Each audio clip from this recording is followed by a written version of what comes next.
मंदिर जाने के एक नहीं अनेक है लाभ। राधे राधे दोस्तों। अक्सर देखा गया है कि लोग रोजाना मंदिर जाना पसंद करते हैं। कुछ अपने मन को शांत करने के लिए तो कुछ भगवान की पूजा करने के लिए जाते हैं। मंदिर का अर्थ होता है मन से दूर कोई स्थान। ऐसे में कुछ देर आंखें बंद कर मौन रहना बेहद लाभदायक होता है। लोग मंदिर के पीछे विज्ञान और अध्यात्म को नहीं जानते हैं।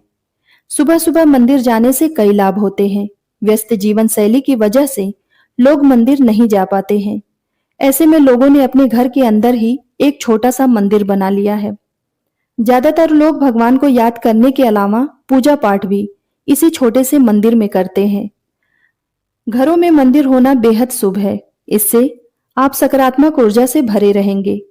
मंदिर से सिर्फ आध्यात्मिक लाभ ही नहीं बल्कि यह स्वास्थ्य के लिए भी बेहद लाभदायक होता है। कई लोगों को इस लाभ के बारे में जानकारी नहीं होती है, लेकिन मंदिर जाने की वजह से एक नहीं बल्कि अनेक फायदे होते हैं। इस वीडियो में हम जानेंगे उन 36 लाभ के बारे में। लेकिन उससे पहले अगर आप भी चाहते हैं कि माता लक्ष्मी का आशीर्वाद आप पर सदैव बना रहे, तो इस वीडियो को एक लाइक करें, चैनल को सब्सक्राइब करें और कमेंट बॉक्स में जय माता लक्ष्मी जरूर लिखें। नंबर 1, मंदिर जाने वाले व्यक्ति के मन में भरपूर सकारात्मकता और आध्यात्मिक बल होता है, जिसके चलते आसपास की नकारात्मक ऊर्जा उसके पास भी नहीं भटकती। आप इस ऊर्जा को भूत, पिशाच या प्रेत भी कह सकते हैं। मंदिर जाने वाला व्यक्ति भय मुक्त जीवन जीता है। नंबर 2, मंदिर जाने से व्यक्ति में सही और गलत को समझने की क्षमता बढ़ती है। वह किसी भी प्रकार की फालतू लड़ाई झगड़े में नहीं पड़ता है। जैसे रास्ते में पड़े पत्थर या गड्ढे को देखकर हम अपनी गाड़ी को उससे बचाकर निकाल लेते हैं, इसी तरह व्यक्ति अपनी जिंदगी को समझदारी से गड्ढों से बचाकर निकाल लेता है। नंबर 3, मंदिर जाने वाले व्यक्ति का कोई शत्रु किसी बुरी विद्या के माध्यम से उसका कुछ नहीं बिगाड़ सकता। कई लोग अपने कार्य या व्यवहार से दूसरों को नाराज कर देते हैं, जिससे उनके शत्रु बढ़ जाते हैं। कमजोर शत्रु अक्सर सामने की लड़ाई नहीं लड़ते हैं। वे पीठ पीछे ऐसे कार्य करते हैं जिन्हें अंधविश्वास की श्रेणी में रखा जाता है। लेकिन मंदिर जाने वाले लोगों को इसका कोई असर नहीं पड़ता है। नंबर 4, मंदिर जाकर मन में विश्वास और आत्मबल का संचार होता है, जिससे मन में किसी भी प्रकार का दुख या शोक नहीं रहता है। व्यक्ति सभी परिस्थितियों में संतुलित रहता है। संतुलित अर्थात ना तो भावना में बहता है और ना ही कठोर होता है। हर परिस्थिति उसके लिए सामान्य हो जाती है। नंबर 5, प्रतिदिन मंदिर जाने वाले के मन और मस्तिष्क में कलेश या क्रोध नहीं होता है। अगर घर के दूसरे सदस्य उससे लड़ाई झगड़ा करते हैं या घर में कोई विवाद हो रहा है, तो वह उसे समझदारी से संभाल कर माहौल को खुशनुमा बना देता है।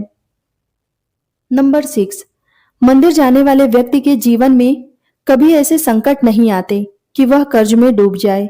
थोड़ा बहुत कर्ज हो तो कोई फर्क नहीं, लेकिन कर्ज भी सोच समझ कर ले। यदि कर्ज ज्यादा हो तो उससे छुटकारा पाने के रास्ते निश्चित ही मंदिर से निकलते हैं। मन में भगवान के प्रति विश्वास हो तो इस बाधा से व्यक्ति मुक्त हो जाता है। नंबर 7, जब हम मंदिर में जाकर अपनी मनोकामना को बार बार दोहराते हैं तो हमें मंदिर की सकारात्मक ऊर्जा का साथ मिलता है, जिससे प्रकृति सक्रिय होकर हमारी मनोकामना पूर्ण करने लगती है। नंबर 8, मंदिर जाने से हमें पंचांग और त्योहारों की जानकारी मिलती है, जो हमारे जीवन को समृद्ध करती है। नंबर 9, मंदिर में जाकर जब आप मंदिर के नियमों का पालन करते हैं, व्रत, उपवास और पूजा पाठ में विश्वास करते हैं, सोच समझकर आहार विहार करते हैं, तो आपको किसी भी प्रकार का रोग या बीमारी नहीं होगी। नंबर 10, अगर आप बेरोजगार हैं या आपका व्यापार नहीं चल रहा है, तो निश्चित ही आपको प्रतिदिन मंदिर जाना चाहिए। आपको जल्द ही सफलता मिलेगी। हालांकि जो व्यक्ति प्रतिदिन मंदिर जाकर प्रार्थना और पूजा पाठ करता है, उसके साथ यह समस्या नहीं रहती, और अगर होती भी है तो वह दिमाग पर बोझ नहीं डालता, बल्कि कर्म करता रहता है और अंत में सफल हो ही जाता है। नंबर 11, बहुत से लोगों को अनावश्यक ही भय और चिंता सताती रहती है, जिसके कारण वे तनाव में रहने लग जाते हैं। तनाव में रहने की आदत भी हो जाती है, जिससे व्यक्ति कई तरह की बीमारियों से घिर सकता है। लेकिन मंदिर जाने वाले के दिल और दिमाग में यह सब नहीं रहता है। नंबर 12, मंदिर में जब व्यक्ति हाथ जोड़कर खड़ा होता है, तो हाथ जोड़ने से जहां हमारे दिल और हृदय को लाभ मिलता है, वहीं इससे प्रतिरोधक क्षमता का विकास भी होता है। कहते हैं कि हथेलियों और उंगलियों के उन बिंदुओं पर दबाव पड़ता है जो शरीर के कई अन्य अंगों से जुड़े होते हैं। उनसे उन अंगों में ऊर्जा का संचार होता है। नंबर 13, जब हम मंदिर में आरती या कीर्तन के दौरान ताली बजाते हैं, तो यह एक्यूप्रेशर का काम करता है। इससे हमारा रक्त संचार सुचारू रूप से संचालित होता है और शरीर की मांसपेशियां भी मजबूत होती हैं। नंबर 14, यदि आप प्रतिदिन मंदिर जा रहे हैं, तो आप अपने जीवन में आने वाले उन घटनाओं से बच सकते हैं जो आकस्मिक आती हैं, जैसे दुर्घटना, हत्या, आत्महत्या जैसी नकारात्मकताएं आपकी जिंदगी से दूर रहेंगी। नंबर 15, मंदिर में कई तरह के सुगंधित फूल अर्पित किए जाते हैं, जिनकी सुगंध से मन प्रफुल्लित होकर अवसाद से मुक्ति पा जाता है। फूलों के विभिन्न रंगों से अंतर मन को शांति मिलती है। नंबर 16, आरती या चालीसा का जाप करने से हमारा वाणी दोष भी दूर होता है। ओम के उच्चारण से हमारा चित्त एकाग्र होता है। नंबर 17, आरती के बाद जब हम नमस्कार और दंडवत प्रणाम करते हैं, तो हमारे मन में विनम्रता और श्रद्धा का भाव जागृत होता है। इससे अहंकार और घमंड का नाश होता है। नंबर 18, यदि आप प्रतिदिन मंदिर जाते हैं, तो आप पर किसी भी प्रकार के ग्रह और नक्षत्र का बुरा प्रभाव नहीं पड़ता है। ग्रह बाधा से आप मुक्त रहते हैं।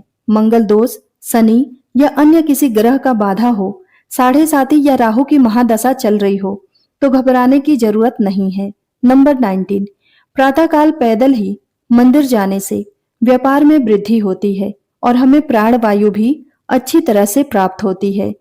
प्रतिदिन सूर्य की धूप के स्पर्श से सेहत में सुधार होता है। नंबर 20, हर मंदिर में पीपल, बरगद, नीम, केला और तुलसी आदि के वृक्ष होते ही हैं। जब हम उन वृक्षों में जल अर्पण करते हैं या उन्हें नमस्कार करते हैं, तो यह वृक्ष भरपूर ऑक्सीजन के साथ ही दिव्यता भी प्रदान करते हैं, जो हमारे मन और मस्तिष्क को स्वस्थ रखते हैं। इससे हमारे मन में शांति आती है। नंबर 21, आरती लेने से हमारी हथेलियों की कोशिकाओं को दिव्य ऊष्मा मिलती है और हमारे भीतर मौजूद सभी विषाणु और जीवाणु समाप्त हो जाते हैं। जब हम आंखों पर हथेलियां रखते हैं, तो उनकी गर्माहट आंखों के पीछे की सूक्ष्म रक्त वाहिकाओं को खोल देती है, जिससे उनमें अधिक रक्त प्रवाहित होने लगता है और हमारी आंखों की ज्योति बढ़ती है। नंबर 22, मंदिर जाने से धार्मिक ज्ञान भी बढ़ता है, क्योंकि वहां गीता, वेद, उपनिषद आदि के बारे में बताया जाता है। नंबर 23, मंदिर की भूमि को सकारात्मक ऊर्जा का क्षेत्र माना गया है। यह ऊर्जा भक्तों में पैरों के जरिए ही प्रवेश करती है, इसीलिए हम मंदिर के अंदर नंगे पांव जाते हैं। नंबर 24, मंदिर में भगवान की परिक्रमा से जहां सेहत के लाभ मिलते हैं, वहीं यह धरती के गुरुत्वाकर्षण की शक्ति से जुड़कर हमारे शरीर का तनाव निकाल देती है। साथ ही मंदिर के गुंबद और उसके कलश से प्रवाहित हो रही ऊर्जा हमारे शरीर को प्रभावित करके सकारात्मक ऊर्जा प्रदान करती है। नंबर 25, मंदिर में घंटी की टंकार करीब 7 सेकंड तक गूंजती है, जो मन और मस्तिष्क से विवाद हटाकर शांति प्रदान करती है। ऐसा भी कहा जाता है कि छोटी घंटी से पितृ दोष संतुलित होता है। साथ ही इस ध्वनि से बैक्टीरिया भी नष्ट हो जाते हैं। नंबर 26, आरती के बाद जब शंख बजाया जाता है, तो यह श्रद्धालुओं के लिए बहुत सुखद और स्वास्थ्यवर्धक होता है। शंख बजाने वाले के फेफड़े भी मजबूत होते हैं। नंबर 27, प्रतिदिन मंदिर जाकर जब हम अपने मस्तिष्क या दोनों भवों के बीच चंदन या केसर का तिलक लगाते हैं, तो इससे शांति का अनुभव होता है और एकाग्रता भी बढ़ती है। दरअसल जहां तिलक लगाया जाता है, उसके ठीक पीछे आत्मा का निवास होता है। आज्ञा चक्र और सहस्रार चक्र के बीच के बिंदु पर आत्मा निवास करती है, जो नीले रंग की होती है।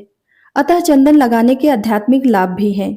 नंबर 28, मंदिर में कपूर और अगरबत्ती की सुगंध से एक ओर जहां मन और मस्तिष्क से नकारात्मक विचार हटते हैं, वहीं हमारी रोग प्रतिरोधक क्षमता भी बढ़ती है। यह हमें जैविक संक्रमण से भी बचाती है।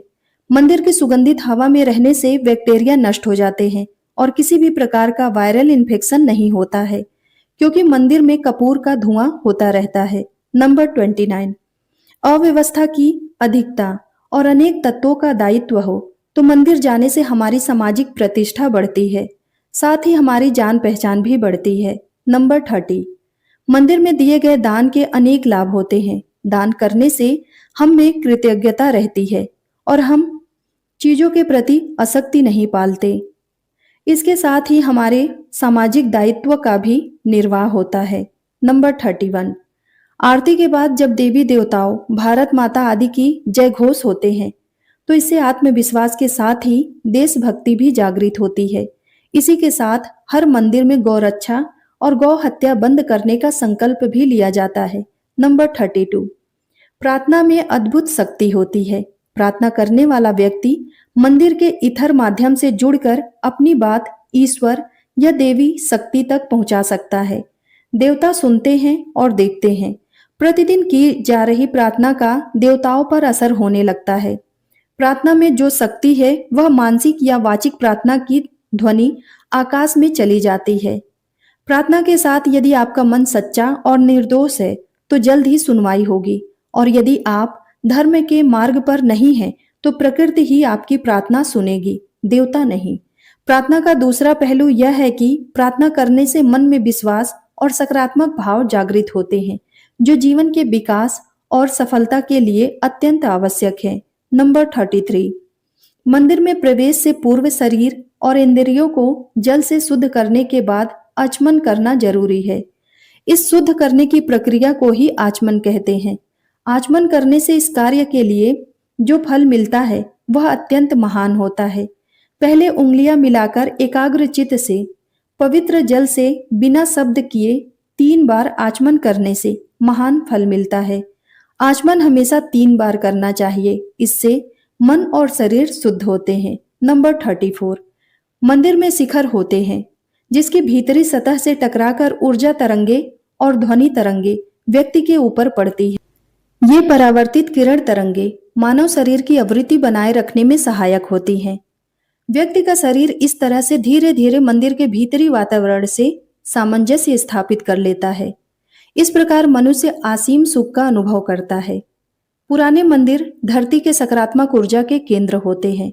नंबर 35, भगवान के दर्शन, पूजा और आरती के बाद जब हमें तुलसी मिला हुआ चरणामृत, पंचामृत और प्रसाद मिलता है तो यह हमारे स्वास्थ्य के लिए बहुत ही फायदेमंद होता है।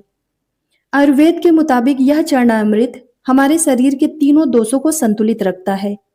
चरणामृत के साथ दी गई तुलसी को हम बिना चबाए निगल लेते हैं, जिससे हमारे सभी रोग ठीक हो जाते हैं। नंबर 36, पूजा एक रासायनिक क्रिया है जो सिर्फ इस समय के लिए नहीं होती। इससे मंदिर के भीतर वातावरण की पीएच वैल्यू कम हो जाती है, जिससे व्यक्ति की पीएच वैल्यू पर असर पड़ता है।